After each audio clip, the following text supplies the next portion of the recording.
क्या जीवन में सत्संग जरूरी है? सत्संग सुनना जरूरी है कि सत्संग करना जरूरी है?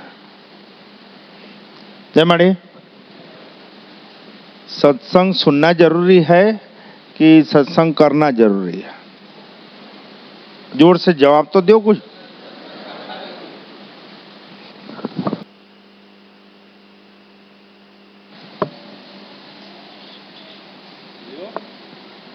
लो चालू करो। कितना आसान किसी भी चीज को पॉइंट आउट करना, बहुत आसान। किसी का दोष निकालना बहुत आसान, किसी को राय दे देना बहुत आसान, किसी की गलती निकाल लेना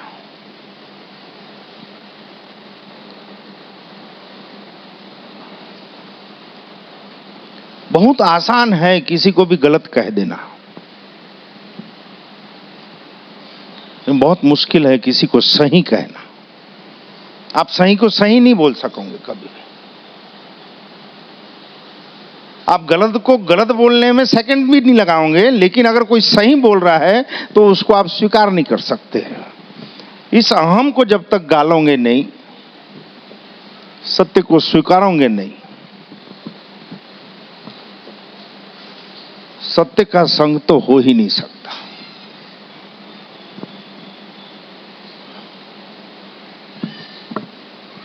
सत्संग सुने और वैचारिक परिवर्तन न हो, व्यवहारिक परिवर्तन न हो, और सब फालतू है। मूलभूत परिवर्तन न हो हमारे में। ये कैसी बात है, एक बाबा जी थे, आज कुछ कहानियां सुनेंगे आपसे और सुनाएंगे। एक आश्रम था,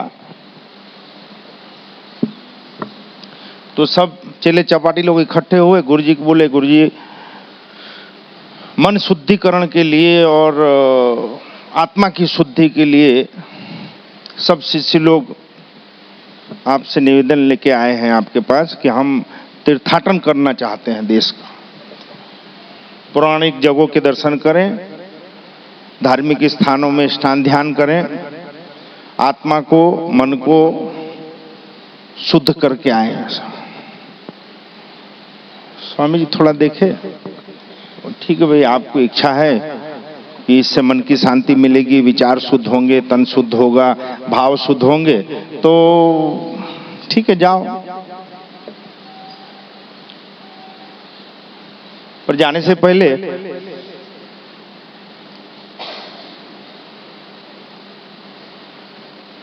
सब शिष्य लोग रसोई में जाओ, करेले रखे हुए हैं, साथ में लेते जाना। वापस आओगे न तब पूछेंगे इसके बारे में। जाओ प्रेम से सब जगह मन की शांति को पाओ, विचारों को और तन को शुद्ध करो, मन को शुद्ध करो और तीर्थाटन करके आओ। गए उन लोग, सब जगह अच्छा अच्छा दर्शन करके आए, स्नान करके आए, गंगा जी में डुबकी लगा के आए और ध्यान किया, ज्योतिर्लिंगों के दर्शन किए, वापस आए घूम फिर के। जब सब महीना 2 महीना 4 महीने बाद गुरुजी के पास प्रणाम किया, गुरुजी बोले सब आ गए, बढ़िया, मन की शांति सबको मिल गई, सब खुश हो। एक भी शिष्य के चेहरे में खुशी नहीं। गुरुजी बोले चलो जान दो, करेला है? बोले हाँ करेले तो हैं साथ में। बोले नहीं, ठीक जाओ इसकी सब्जी बना लो। सब्जी बना लिए, फिर सब भोजन प्रसाद लेने के लिए बैठे। सब भोजन लेना चालू किए। गुरुजी भी सब्जी और रोटी जहां मुंह में डाले वो बड़े नाराज हो गए, यार ये क्या तमाशा है। बोले ये साले करेले तो कड़वे हैं।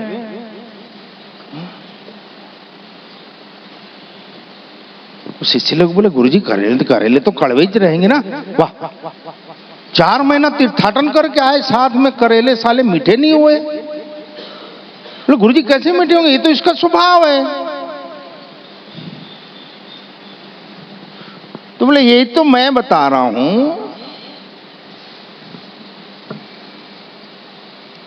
कि तुम सत्संग करो, सेवा करो।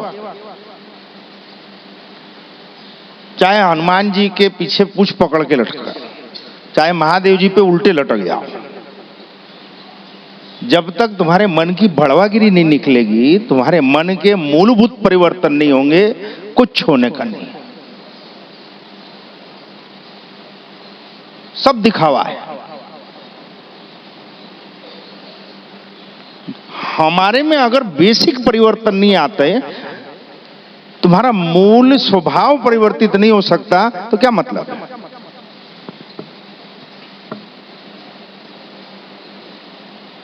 जब तक तुम छोड़ोगे नहीं, पा नहीं सकते प्रकृति से। तुम बोलते हम हमारी नालायकी छोड़ेंगे नहीं और उनसे पाना है, तो वो तो संभव ही नहीं है, संभव ही नहीं है।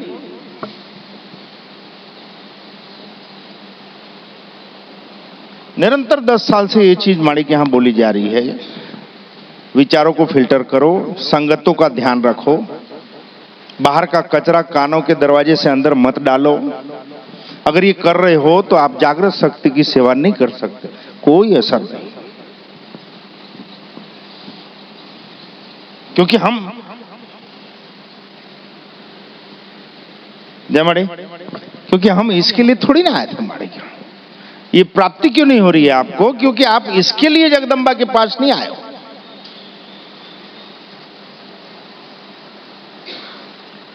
लेकिन यहां आने के बाद वो खुजली खड़ी होती है, परिवार की सेवा देख के, समर्पण देख के, भाव देख के, और बारों बार निरंतर एक ही चीज देखने के बाद कहीं आपकी आत्मा किक मारती है कि नहीं यार, जीवन तो यही सही है, मार्ग ये सच है।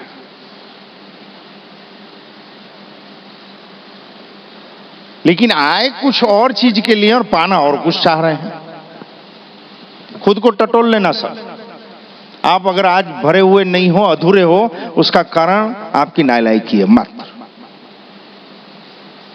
जबान से कहने से आप आध्यात्म से नहीं पा सकते। आत्मा की पुकार से आप आध्यात्म से वो सब कुछ ले सकते हो जो एक देवों के पास है। किसी को पूछने की या किसी को बताने की जरूरत नहीं है, खुद को पूछना आप क्यों आए हो माड़ी क्या? क्या आत्मिक शांति के लिए आए हो? ये तो बाद की प्यास है। क्या वैचारिक शुद्धि के लिए आए हो? ये बाद की बात है।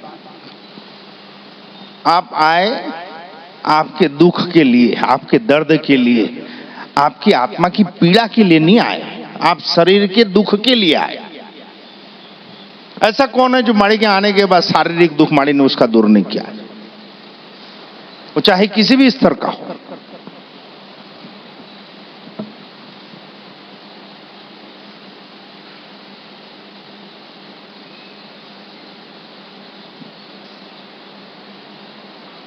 जिस भाव से, जिस तड़प के साथ हम उनके सामने खड़े होते हैं, ईश्वरी शक्ति हमको वो देती है। लेकिन ये कुछ मांगता है, ये कुछ मांगता है। अविभाजित मन होना, देवों से प्राप्त करने के लिए अविभाजित मन की जरूरत है। और हर चीज को माड़ी बहुत डिटेल करते हैं। हर मनुष्य की यही बेसिक जरूरत है। हर कोई पैसे की चाहत रखता है, संपत्ति की चाहत रहता है, पद और मान की चाहत रखता है। अगर आप बिस्तर में गिर गए तो आपको किस चीज की जरूरत रहती है? जाग रहे हो? टट्टी पेशाब बिस्तर में होना चालू हो जाए, आप खा नहीं सक रहे हो, आप बिस्तर से खड़े नहीं हो सकते, तो सबसे ज्यादा इच्छा किस चीज की रहती है? कि उस हद तक जाना है। तब क्या क्या लगता है?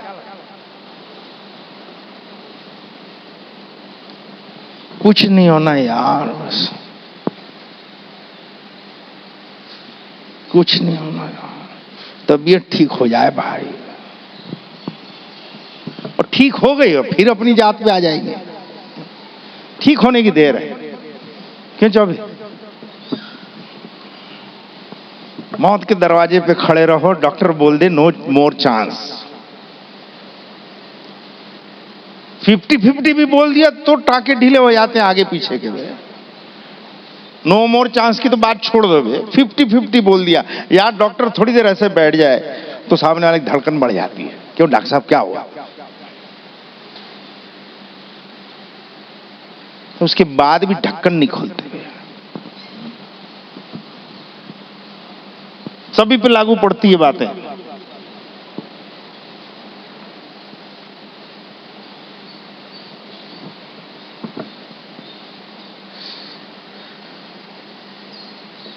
सीखना चाहो तो बहुत कुछ है, सिखाने के लिए हम लोग तैयार नहीं है। हम जो जी रहे हैं उससे अगर आप कुछ सीख सकते हो सीख लो।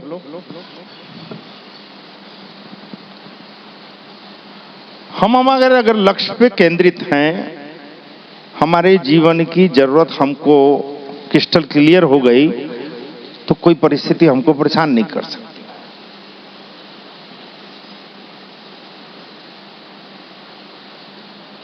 लेकिन हमारी जरूरतें भी बदलती जाती है और हमारे लक्ष्य भी बदलते जाते हैं।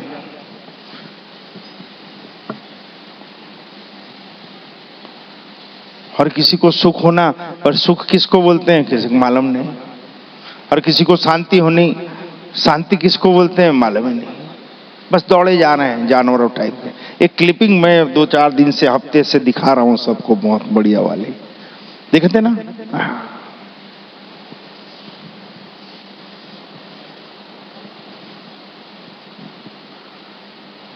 बस दौड़े जाओ। काहे के लिए दौड़ रहे हो? शांति के लिए। किसको बोलते हैं? अरे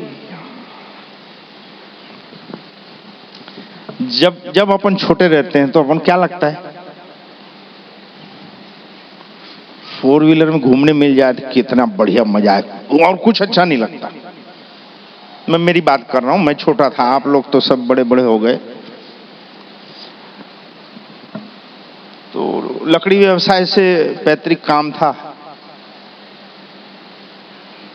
तो 400-500-700 किलोमीटर दूर तक बाबूजी लोग ऑक्शन में जाते थे। दिखता क्या था, कार में जा रहे हैं बढ़िया, और 4-5-7 दिन के बाद कार में आ रहे हैं।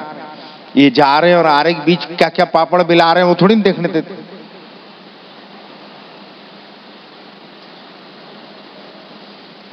तो कितना बढ़िया मजा आता है, 600 किलोमीटर तक कार में जाए, गाना सुनते जाएं। सबको अच्छा लगता है कि नहीं? हाँ ना बोलो। एक उम्र में अच्छा लगता है। हाँ जी। फिर ऐसा लगता है गाड़ी चलाने मिले तो कितनी मजा आया यार। फिर गाड़ी चलाते हुए टेप सुने, आहा कितना मजा आया। उसमें होटल का ढाबा रेस्टोरेंट के खाना रोज, कितना बढ़िया मजा आता है। जब कुदरत तुमको उस सीट में बिठा देती है तो ऐसा लगता है यार कोई चलाने वाला मिल जाए तो शांति से बैठे। वही हम हैं।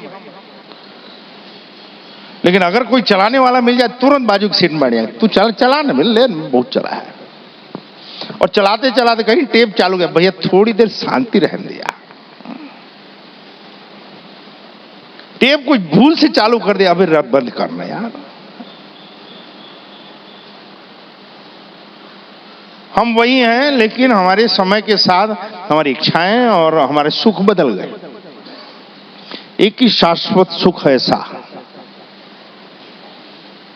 जिसने इनकी चाहत की ईश्वर की,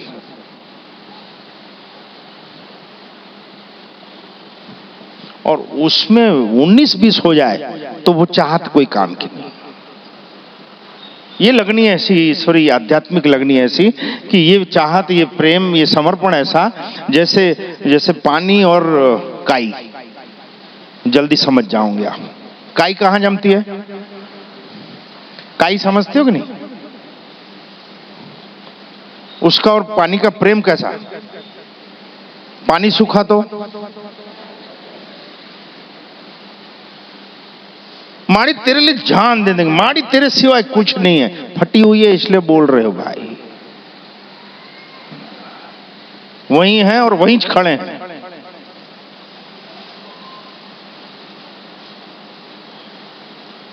एक दिन सेवा नहीं मिले तो क्या आत्मा तड़पती है, हम जानते हैं।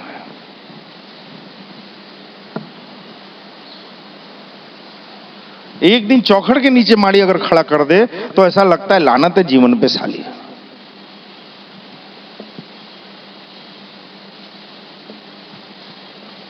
और यहाँ तो समय के साथ हम हो गया ना, माड़ी दिल में है।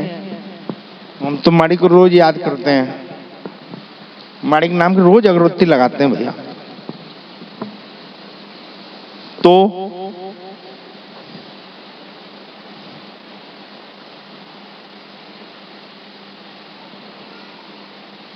आरती में आप लोग कितने लोग रहते हैं यहाँ?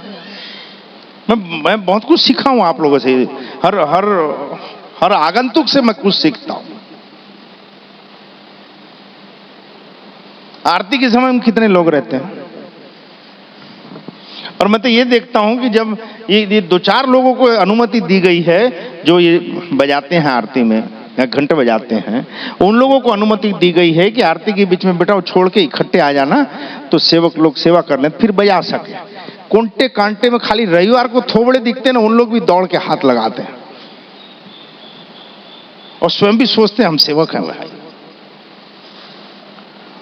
और बरसों से उस नाटक को देख रहे हैं, नहीं कहीं कोई ग्लानि नहीं, कोई चेतना नहीं है। उसके बाद वो भीड़ में से कोई आप लोगों को दिखता है क्या? जो आरती के बीच में नगाड़े वाले आते हैं जब हाथ लगाने, प्रकाश भाई यहाँ वो छोड़ के हाथ लगाने आता है, उस समय कितने लोग रहते हैं?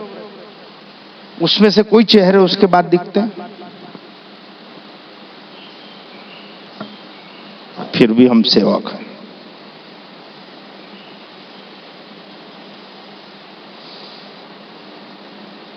ये आज की बात नहीं कर रहे हैं, 20 साल से ये बोल रहे हैं भैया जैसे हो ना वैसे रहा करो यार। दूध के उफान वाली सेवाएं और भक्तियां नहीं होती।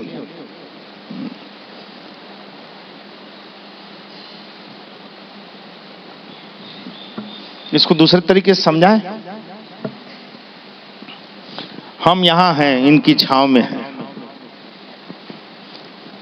उसके बाद भी अगर कोई तकलीफ और पीड़ा हो रही है, कोई दुख आ रहा है, तो इमेजिन करो कि अगर ये छांव उनकी आंचल की मां की हमारे ऊपर नहीं होती तो हमारी क्या गत होती।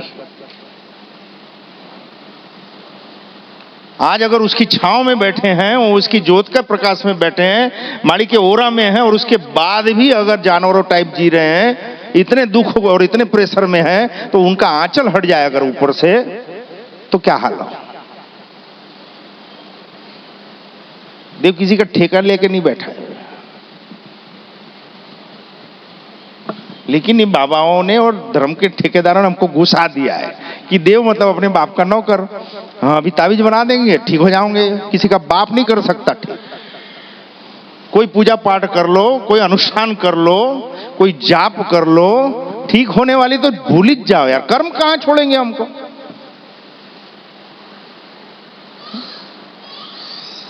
आप विवेकानंद जी को जानते हो कि नहीं? नाम सुना है? उसके बारे में कैसी छवि है, थोड़ा सा हट के सुनना। उसके बारे में क्या छवि है हमारे दिमाग में?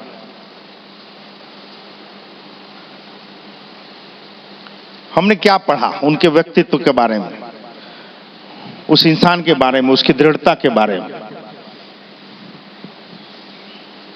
हमको ये भी नहीं मालूम नहीं। मालूम हमको हर उस महापुरुष की, उस भक्त की, उस सेवक की, उस योद्धा की सिक्के की दूसरी पहलू समझाई है।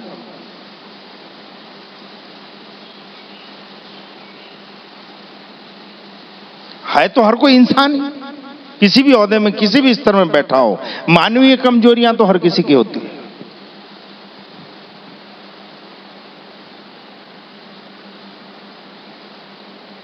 मैंने उनके हाथ की लिखी बुक, उनकी जीवनी, उनके पत्रों में से वो पाया कि मानवीय कमजोरियां सभी में होती है।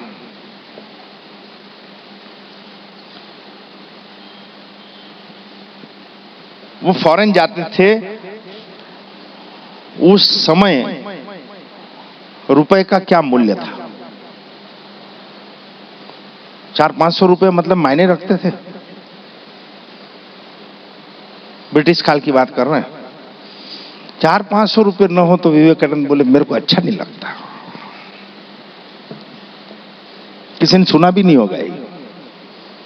कि अगर हाथ में डॉलर ना हो तो क्या मतलब यार। और सो एंड सो जगह गए तो वहां तो ज्यादा मिला नहीं, और उन लोग प्रोग्राम करवा लिए पर पैसा तो देते नहीं यार। ये स्थितियां हर समय हर किसी के साथ थी, है और रहेगी।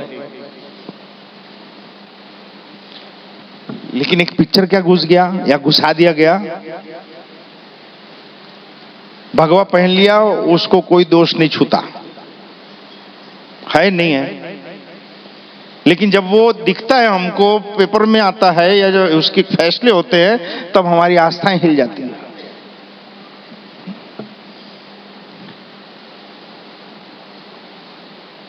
इस सब बातों का सार हम ये कहना चाह रहे हैं कि हम इंसान हैं और इंसानी कमजोरियां सभी में होगी। हम उसको कितना बैलेंस कर सकते हैं और अपने मृत्यु के पहले तक हम कितना सुधार कर सकते हैं अपनी शैली में, ये महत्वपूर्ण है।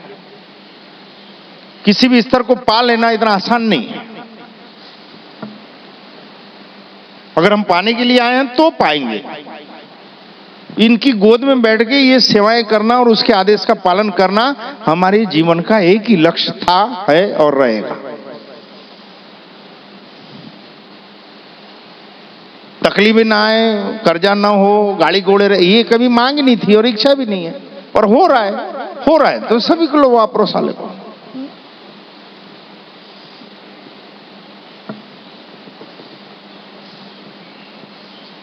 बहुत सी चीजें समझा के थक गए, लेकिन अब ये समझ में आ गया है कि समझ में नहीं आने वाला है जब तक एक पैर चौखट की मौत के पास न पहुंच जाए।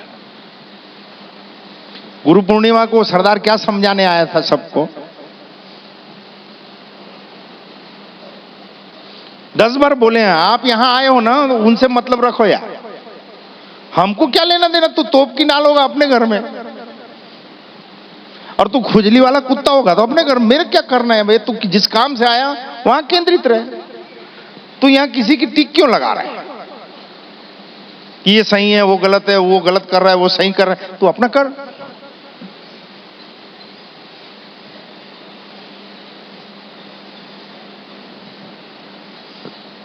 किसी को याद हो या ना हो, आपको एक बात बताएं, आज बता ही देते। सोनू सरदार यहां क्यों आया था?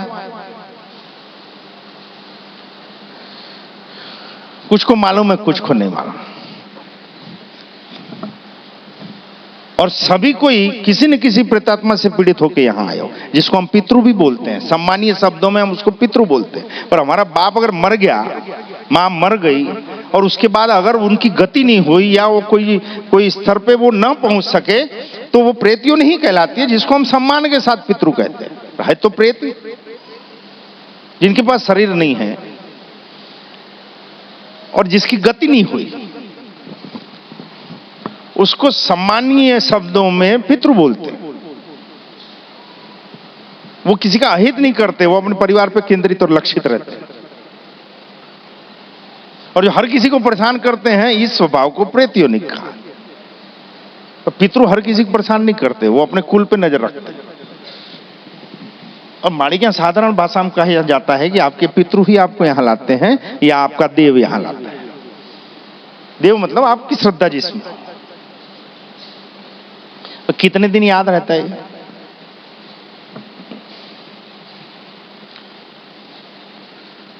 उस सरदार की मुंडी घूमती थी 10-10, 12 घंटे तक मुंडी घूमती थी। वो भारत में सभी जगह होके आ गया, जहां जहां सुना हो। 10 साल बाद माड़ी के यहां आया था। ज्योति यहां थी, माड़ी बैठे थे और उसकी हाजिरी हुई। और आने के साथ जो अट्ठास किया, माड़ी बोले क्या बात है भाई, क्यों आए हो?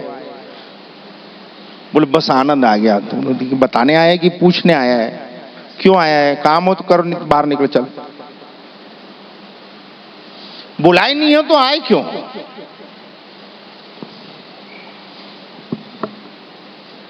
बस माड़ी तेरी सेवा चाहता हूं। ठीक है, 1 साल पहले गेट के बाहर सेवा दे, फिर देखेंगे। ये दिखने वालों के लिए नहीं है, न दिखने वालों के लिए आदेश होता है माड़ी कि पहले गेट के बाहर सेवा दे। तेरे जैसे हजारों खड़े हैं गेट पे माड़ी के, जिसको भारत की कोई शक्ति शांत नहीं कर सकी, इसके जैसे हजारों माड़ी के गेट में बैठे रहते हैं सेवा देने।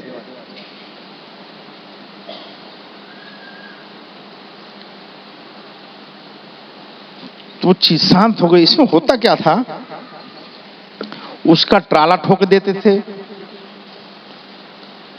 कभी पलटवा देते थे, यानी कुल मिला के आर्थिक उन्नति नहीं होती थी उस लड़के की।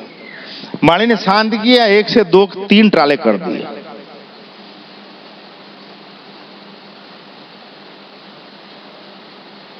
हर चेक पोस्ट पे आरटीओ को देना पड़ता है।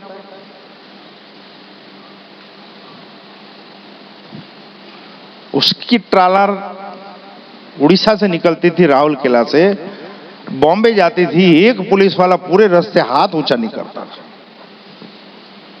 वापस आता था, कोई एंट्री नहीं मांगता था।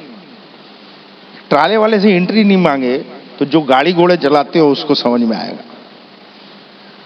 ये गाड़ी पंचर नहीं होती, ये गाड़ी खाली नहीं हो इसके पहले भाड़ा मिल जाता है, दूसरा लोड मिल जाता है।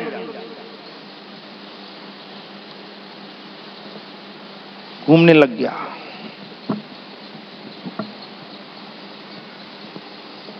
माड़ी 4 एकड़ खेती लेने वाले थे। एक विचार आया मन में कि माड़ी किसी के नाम से भी लें, सब सेवक हैं, क्या फर्क पड़ता है। ये लड़का वहां से आया, माड़ी इसके नाम सेवक के नाम 4 एकड़ खेती कर देते हैं।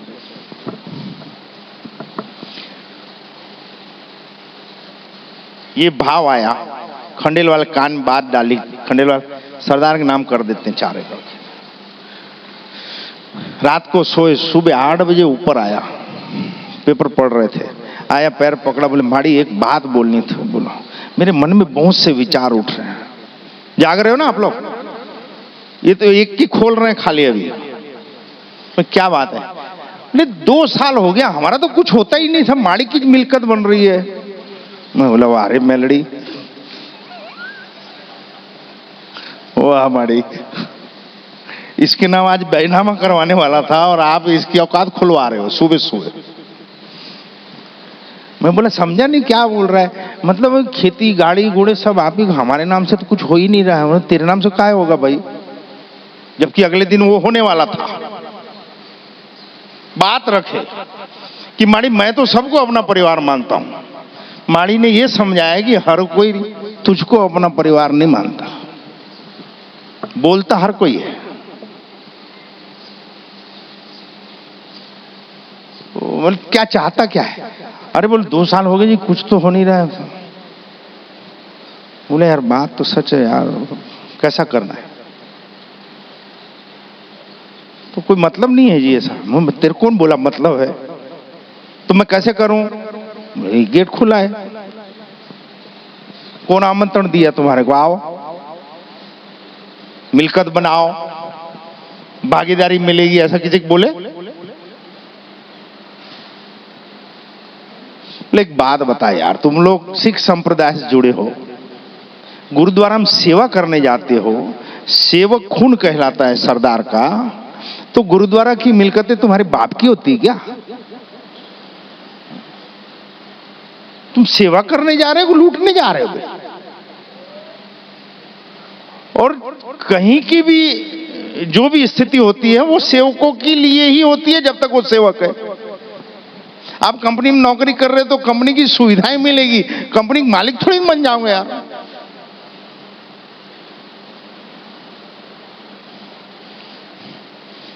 फिर उसको जिस हेल्प की स्थितियां थी, सोनी जी से ब्याज में दिलाए थे, उधर से सबको फोन किया, तुरंत 2 घंटे के अंदर अपना अपना हिसाब समेट लेना भैया। खटाई गिर गई। हालांकि उससे 2 साल बाद जगह छोड़ी, और वो इस गुरु पूर्णिमा ये बताने आया था कि माड़ी यहां से गया, उसके बाद पागल टाइप हो गया।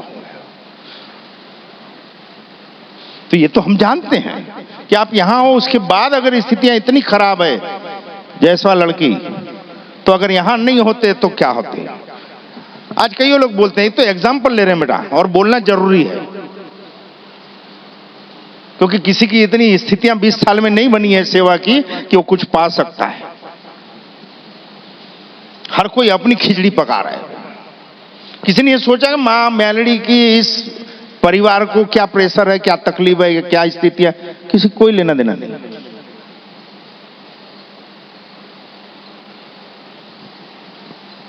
जायसवाल आया था अपनी लड़की को लेके, वो प्रॉब्लम है क्या? सरदार आया अपनी प्रॉब्लम, ये सब अपनी अपनी बात कर रहे हैं। जो प्रॉब्लम लेके आए थे वो प्रॉब्लम अभी है क्या? हाँ जी, फिर काहे लिस्ट लेके खड़े रहते हो? अभी वो प्रॉब्लम जो दया हुई उसका तो चुका लो। नहीं समझ में आई? जिस वेदना को लेके आए थे, जिस पीड़ा को लेके आए थे, निराश होके डिप्रेशन में आए थे, उपेक्षित से आए थे, पहले उसका तो चुकाओ यार, बाद में दूसरी बात। तो नहीं वो ठीक हो गया तो अब तो नौकरी करनी पड़ेगी, अब तो धंधे करने पड़ेंगे। सचेत हो जाओ, तुम्हारा बाप खड़ा है, काल किसी का इंतजार नहीं करने वाला। ये तो मेलडी खड़ी है सामने, हाथ का इशारा देके तो शांति से चल रहा है सब। थोड़ा नजर चुकी और कब तक यही पहाड़ा पढ़ाते रहेंगे बता?